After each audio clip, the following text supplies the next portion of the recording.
Hopefully you're not tired of me talking about Zinfandel. American Zinfandel is where it's at, and you need to be drinking more of it.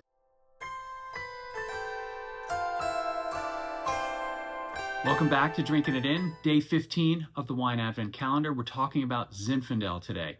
Now, I've done a longer form video on Zinfandel and some of my favorite Zinfandel producers. I'll link it up at the end of the video, so you can just roll right through this and go right to it, make it easy for you to access. If you are a lover of Cabernet Sauvignon from California, I encourage you to really start exploring Zinfandel. There are so many Zinfandel wines out there right now that would appeal to Cabernet Sauvignon drinkers and are usually, from a price perspective, much less. And the value you get in Zinfandel wines is always much more because people have like a mental block against it for whatever reason. A lot of the California red blends that people seem to love are dominated. A lot of the blends are dominated by Zinfandel. Some of them are upwards of 85% Zinfandel, and people don't necessarily process that. So you don't translate a red blend that I love that is mostly Zinfandel into, hey, let me go check out some of these Zinfandel wines from great producers like Bedrock and Sagazio.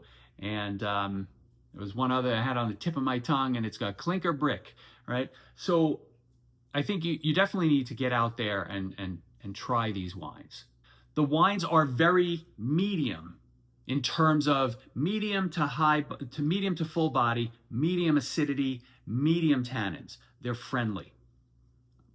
Black fruit, generally, right? Some of them can have red, but black fruit generally, you could also get some spices. Cinnamon does appear more often than others. Stick to California. Plenty to choose from in California.